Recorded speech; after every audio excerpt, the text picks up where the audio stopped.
नमस्कार। आप सभी दोस्तों का स्वागत है आपके अपने YouTube चैनल हेलो हिंदी में।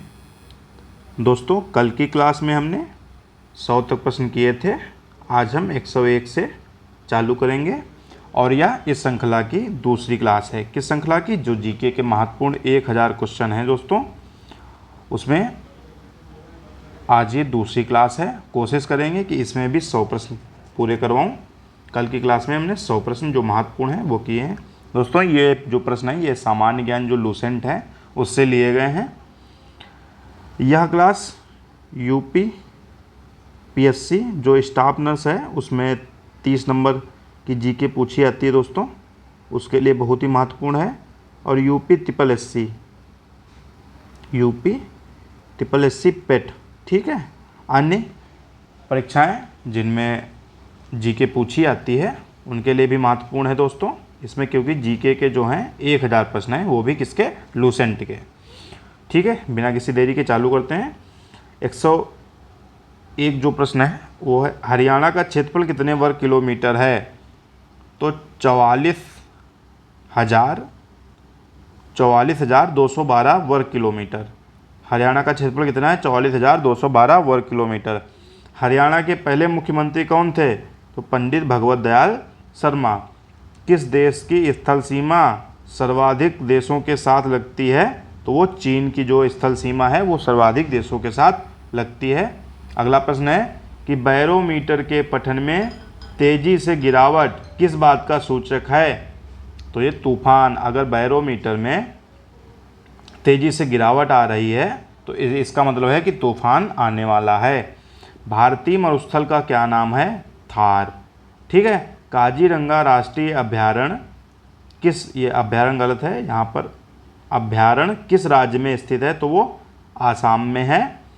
पृथ्वी अपनी धुरी पर किस दिशा में घूमती है? तो पृथ्वी अपनी धुरी पर पश्चिम से पूर्व की ओर घूमती है। उज्जैन किस नदी के किनारे बसा है? तो उज्जैन जो है शिप्रा नदी के किनारे बसा है। दोस्तों, उज्जैन में महाकालेश्वर मंदिर है ना, भगवान शिव का, तो शिव और शिव से शिप्रा नदी। ठीक है, निम्न में से इसको ऐसे याद कर सकते हैं। ठीक है, शिव, उज्जैन में शिव का मंदिर है तो वहाँ शिप्रा नदी किनारे बसा हुआ है। निम्न में से कौन सी धातु बिजली की सबसे अधिक सुचालक होती है? तो वह है चांदी। गोबर गैस में मुख्य रूप से क्या पाया जाता है? मीथेन। स्वतंत्रता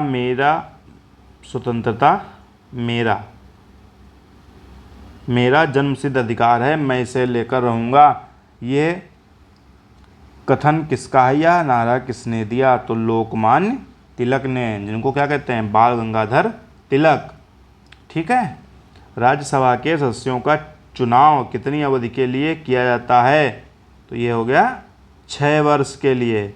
ठीक है, राज्यसभा के सदस्यों का चुनाव 6 वर्ष के लिए किया जाता है। 113 नंबर यहीं पे है दोस्तों। हिंदी भाषा की लिपि कौन सी है? तो हिंदी भाषा की लिपि है देवनागरी। इसका विकास किससे हुआ है? इसका जन्म किससे हुआ है? ब्राह्मी लिपि से। हमारी आकाशगंगा का क्या नाम है? दुग्ध मेखला या मिल्की वे। जो हमारी आकाशगंगा है दोस्तों उसका नाम है दुग्ध मेखला या फिर मिल्की वे। ये इंग्लिश नाम है, ये हिंदी में नाम है। हिंदी भाषा का पहला समाचार पत्र था उदंत मार्तंड। और हिंदी भाषा का पहला दैनिक समाचार पत्र कौन सा है? ये आप लोग कमेंट बॉक्स में बताइए। तुलसीदास कृत रामचरितमानस हिंदी भाषा की किस बोली में लिखी गई है? तो ये अवधी बोली में लिखी गई है। रामचरितमानस अवधी बोली में लिखी गई है। हरियाणा के राज्य कवि कौन कहलाते हैं? उदय भानु हंस हरियाणा के राज्य कवि कहलाते हैं।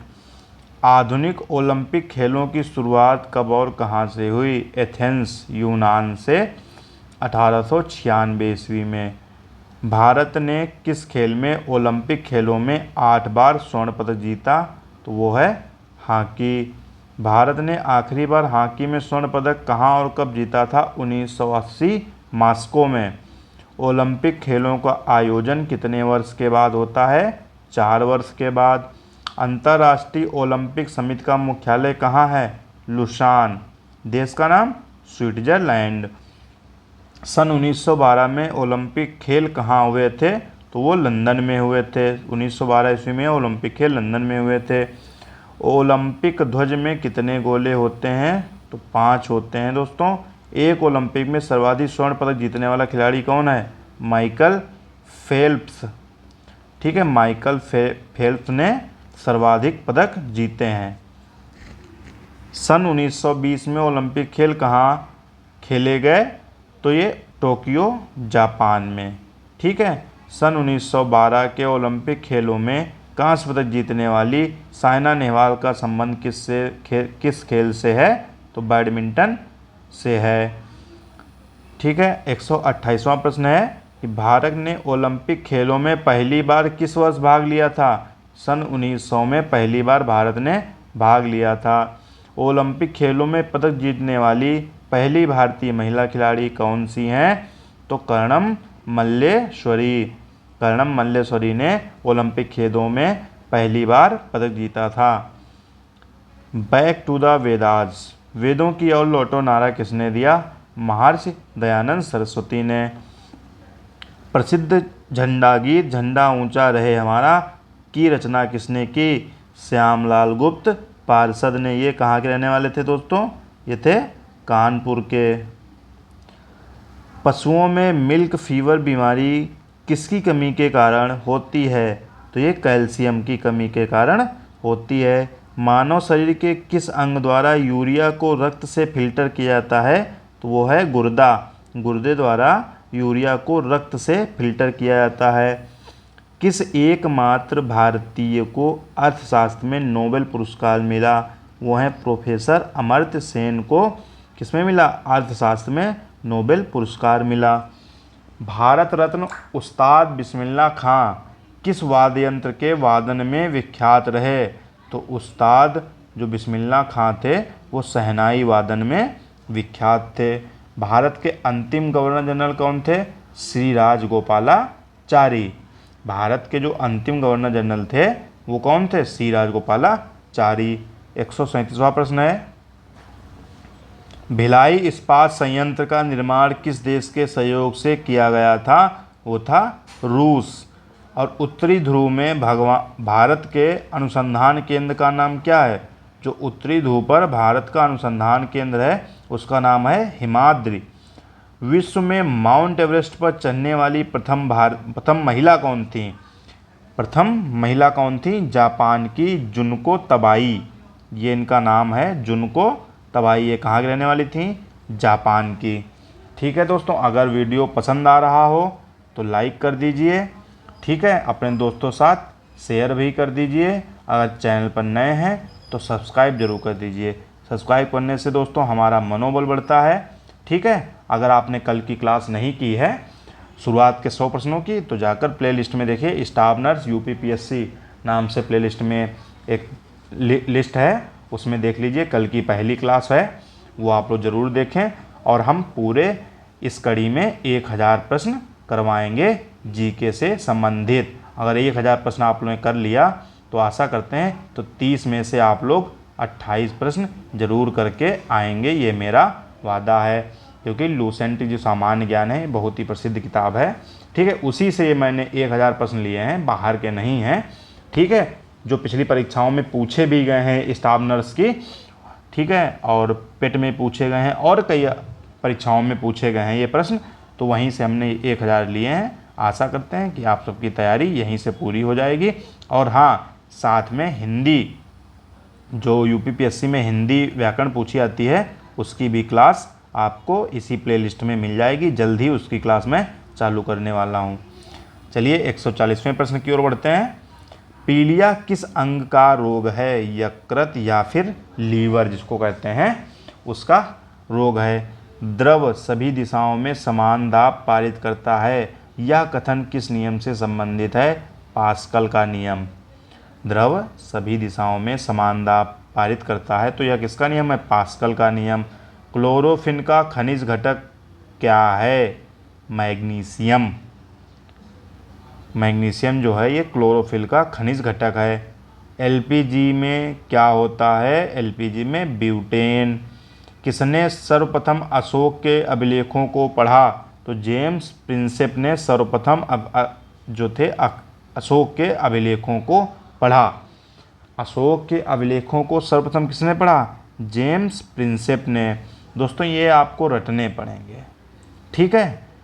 आप लोग 2-3 बार क्लास कर लीजिए और आशा करते हैं आप जब वहाँ देखेंगे ऑप्शन में 4 होंगे जो आपने पढ़ा होगा, खटाक से उसी पे सही का निशान मारेंगे और अपनी जो OMR सीट है उसको भर देंगे, ठीक है। इसको आप लोग 2-3 बार देख लीजिए, पढ़ लीजिए और जब ऑप्शन आता है ना, ऐसे हो सकता है आपको लगे कि यार 1000 कैसे याद होंगे, लेकिन जब आप वहाँ पर देखेंगे A, B और C और D ऑप्शन जब 4 होंगे, लेकिन जो आपका पढ़ा हुआ रहेगा ना उसी में आप फटाक से निशान मार देंगे।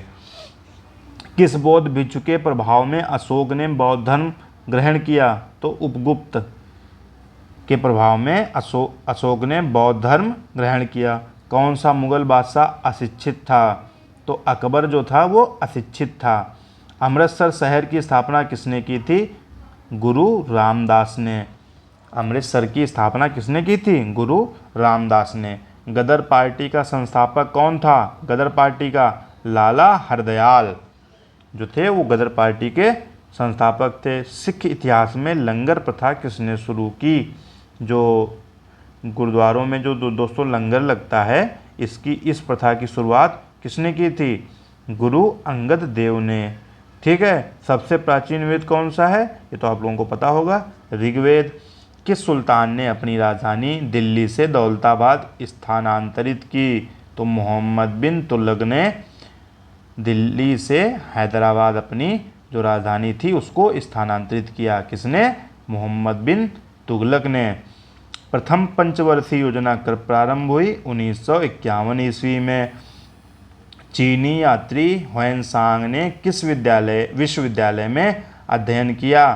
तो था नालंदा। चीनी यात्री ह्वेनसांग ने किस विश्वविद्यालय में अध्ययन किया? नालंदा विश्वविद्यालय में। कौन सा रक्त समूह सर्वदाता होता है? ओ। जो O होता है दोस्तों वो सर्वदाता होता है। मनुष्य के शरीर में कितनी हड्डियां होती हैं? 206। सूर्य के प्रकाश से कौन सा विटामिन प्राप्त होता है? तो विटामिन डी, ठीक है। वो भी दोस्तों जो सूर्योदय होता है ना, शुरुआत के 10-15 मिनट वही ज़्यादातर लाभकर होते हैं, ठीक है। मादा एनाप्लीज मच्छर के काटने से कौन सा रोग होता है? मलेरिया। वो मादा मच्छर के काटने से होता है ना मलेरिया, ठीक है। टेलीफोन का आविष्कार किसने किया? अलेक्जेंडर ग्राहम बेल ने। टेलीफोन का आविष्कार किसने किया? अलेक्जेंडर ग्राहम बेल ने। 159वां प्रश्न है, प्रकाश की गति कितनी होती है? तो इकाई, दहाई, सैकड़ा, हजार, 10,000, लाख। 3 लाख किलोमीटर प्रति सेकेंड। दोस्तों प्रकाश की गति 3 लाख किलोमीटर प्रति सेकेंड होती है। पृथ्वी सूर्य का चक्कर लगाती है यह सबसे पहले किसने बताया? तो ये कोपरनिकस ने बताया कि पृथ्वी जो है सूर्य का चक्कर लगाती है। इससे पहले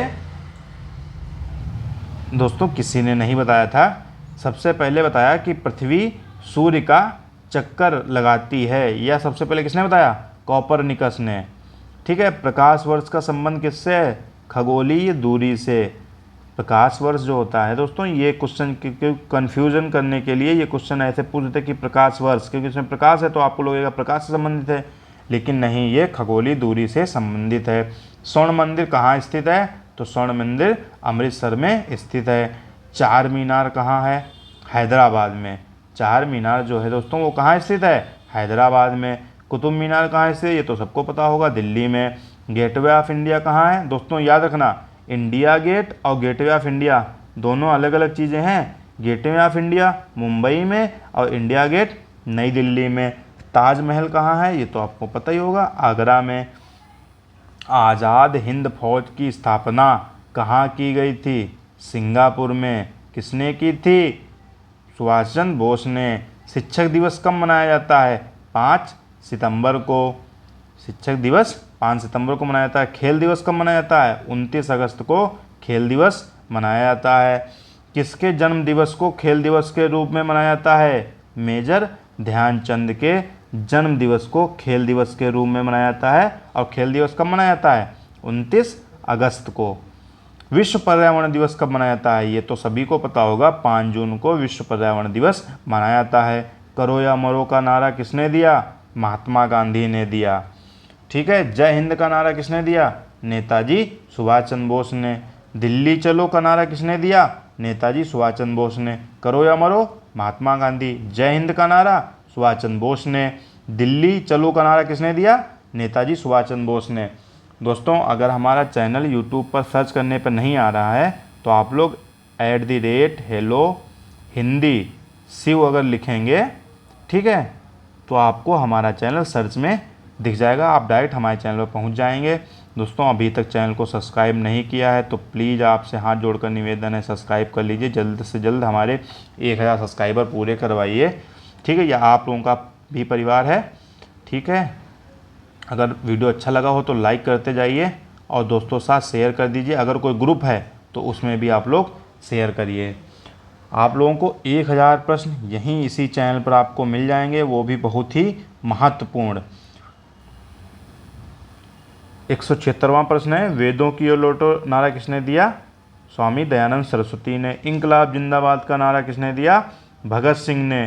तुम मुझे खून दो मैं तुम्हें आज़ादी दूंगा, यह नारा किसने दिया? नेताजी सुभाष चंद्र बोस ने दिया। आराम हराम है का नारा किसने दिया? जवाहरलाल नेहरू ने। आराम हराम है का नारा किसने दिया? जवाहरलाल नेहरू ने। जय जवान जय किसान का नारा किसने दिया? लाल बहादुर शास्त्री ने। दोस्तों, हमारा काम है कि आप तक जो है महत्वपूर्ण जो सामग्री है, ठीक है, वो आप तक पहुँचे। ज़्यादा तड़कता भड़कता ना ही मैं पीपीटी बना पाता हूँ, ठीक है, ना ही उसमें मैं अपना टाइम खर्च करूँगा। मेरा सीधा ये रहेगा कि महत्वपूर्ण सामग्री आप तक पहुँचे, आप कुछ सीखें, आप अपनी परीक्षाओं में कुछ अच्छा करके आएँ। बस मेरा यही ध्येय है। तो आप लोगों को तो सीधी सरल भाषा में आपको पढ़ा रहे हैं, बता रहे हैं। ठीक है। तड़कती भड़कती पीपीटी या मसाला लगा हुआ मैटर आपको नहीं प्रोवाइड करवा पा रहे हैं और ना ही मैं कभी प्रोवाइड कराऊंगा। आप लोग अगर मतलब तड़कती भड़कती या बकवास वाली क्लास करना चाहते हैं तो किसी और की क्लास कर लीजिए। मेरा सीधा उद्देश्य है कि जो ज़रूरी सामग्री है वो आप तक पहुँचे, आपकी तैयारी मजबूत हो, आप लोग परीक्षाओं में सफल हों ज़्यादा से ज़्यादा। ये मेरी शुभकामना है। ठीक है। चलिए शुरू करते हैं। 181वां प्रश्न है, मारो फिरंगी को का नारा किसने दिया? मंगल पांडे को। और दोस्तों, इन्होंने ही 1857 में जो क्रांति हुई थी उसका उदय इन्हीं से माना जाता है, क्योंकि इन्होंने चर्बी युक्त कारतूसों के प्रयोग से मना कर दिया था, कि उसका बहिष्कार कर दिया था। सरफरोशी की तमन्ना अब हमारे दिल में है, देखना है जोर कितना बाजुए कातिल में है का नारा किसने दिया? राम प्रसाद बिस्मिल ने। भारत का नेपोलियन किसे कहा जाता है? समुद्रगुप्त को। भारत का नेपोलियन किसे कहा जाता है? समुद्रगुप्त को। सती प्रथा के अंत में सबसे अधिक प्रयास किस समाज सुधारक का रहा? जो सती प्रथा का अंत करने का जो था, सबसे ज़्यादा प्रयास किस समाज सुधारक का माना जाता है? तो वो थे राजा राम मोहन राय ने सबसे अधिक जो है बल दिया कि सती प्रथा का अंत हो। जो दोस्तों राजा राम मोहन राय थे, इन्होंने ही सती प्रथा को अंत करने के लिए सबसे अधिक प्रयास किया। रामकृष्ण मिशन की स्थापना किसने की? स्वामी विवेकानंद ने। महात्मा गांधी का जन्म दिवस किस तिथि को मनाया जाता है? तो वो है 2 अक्टूबर को महात्मा गांधी का जन्म दिवस मनाया जाता है। महात्मा गांधी का पूरा नाम क्या है? तो मोहनदास करमचंद गांधी। महात्मा गांधी का पूरा नाम क्या है? मोहनदास करमचंद गांधी। गांधी जी को महात्मा की उपाधि किसने दी थी? रविंद्रनाथ टैगोर ने। माई एक्सपेरिमेंट्स विद ट्रुथ पुस्तक के लेखक कौन है? महात्मा गांधी। ठीक है। माई एक्सपेरिमेंट विद ट्रुथ के लेखक हैं महात्मा गांधी। और भारत का सर्वोच्च नागरिक सम्मान कौन सा है? भारत रत्न। फिल्म के क्षेत्र में दिया जाने वाला सर्वोच्च भारतीय पुरस्कार कौन सा है? तो दादा साहब फाल्के पुरस्कार। दादा साहेब फाल्के पुरस्कार जो है फिल्म क्षेत्र में दिया जाने वाला सर्वोच्च भारतीय पुरस्कार है। भारत का सर्वोच्च वीरता पुरस्कार कौन सा है? वीरता तो वो है परमवीर चक्र। दोस्तों भारत में सर्वोच्च जो वीरता पदक है वो है परमवीर चक्र। भारत का शेक्सपियर किसे कहा जाता है? भारत का शेक्सपियर कालिदास को कहा जाता है। और अभिज्ञान शाकुंतलम इनकी सर्वश्रेष्ठ रचना है। हालांकि और भी रचनाएं हैं, लेकिन अभिज्ञान शाकुंतलम जो है इनकी सर्वश्रेष्ठ रचना मानी जाती है। कंप्यूटर का पिता किसे कहा जाता है? चार्ल्स बेबेज को कंप्यूटर का पिता कहा जाता है। अंतरिक्ष में जाने वाले प्रथम व्यक्ति कौन थे? Yuri Gagarin. कहाँ के रहने वाले थे? रूस के। यूरी गागरिन दोस्तों रूस के रहने वाले थे और अंतरिक्ष में जाने वाले प्रथम व्यक्ति थे। चंद्रमा पर कदम रखने वाले प्रथम व्यक्ति का नाम क्या था? तो चंद्रमा पर कदम रखने वाले प्रथम व्यक्ति का नाम है नील आर्मस्ट्रॉन्ग। अंतरिक्ष में जाने वाले प्रथम भारतीय कौन थे? राकेश शर्मा। दोस्तों ये अंतरिक्ष में जाने वाले प्रथम भारतीय थे। और अंतरिक्ष में देखो, अंतरिक्ष में जाने वाले प्रथम व्यक्ति यूरी गागरिन जो रूस के थे, और अंतरिक्ष में जाने प्रथम भारतीय कौन थे? राकेश शर्मा। प्रथम भारतीय उपग्रह का नाम क्या है और इसे कब छोड़ा गया? प्रथम भारतीय जो उपग्रह था उसका नाम था आर्यभट्ट। सन 1975 ईस्वी में आर्यभट्ट को छोड़ा गया था। संयुक्त राष्ट्र संघ के वर्तमान महासचिव कौन है? बान की मून। ठीक है। अंतर्राष्ट्रीय महिला दिवस किस तिथि को मनाया जाता है? 8 मार्च को अंतर्राष्ट्रीय महिला दिवस मनाया जाता है। दोस्तों इस तरीके से आपके आज 200 प्रश्न पूरे हो गए, मतलब 100 कल की क्लास में और 100 आज की क्लास में। ठीक है। बचे 800 प्रश्न, ये भी आपको अगली क्लासों में उपलब्ध होते रहेंगे। आशा करते हैं आपको ये वीडियो अच्छी लगी होगी। अच्छी लगी तो लाइक कर दीजिए, नहीं अच्छी लगी तो डिसलाइक कीजिए। क्या अच्छा नहीं लगा एक बार कमेंट में ज़रूर बताइए। ठीक है। और जो चैनल पर नए हैं फिर से मैं कहूँगा उनसे हाथ जोड़कर निवेदन है कि चैनल को दोस्तों सब्सक्राइब जरूर कर लीजिए। यहाँ पर आपको रोज़ाना जो वीडियो अपलोड होती हैं उनका नोटिफिकेशन मिलता रहेगा, जिससे आपकी तैयारी अच्छी चलती रहे। चलिए तब तक के लिए नमस्कार। मिलते हैं अगली क्लास में अन्य प्रश्नों के साथ। आशा करते हैं आप सब तैयारी अच्छी कर रहे होंगे और करते भी रहेंगे। हमारी शुभकामना है कि आप सब सफल हों, जल्दी जल्दी नौकरी पाएँ। ठीक है। नमस्कार, जय हिंद दोस्तों। मिलते हैं अगली क्लास में।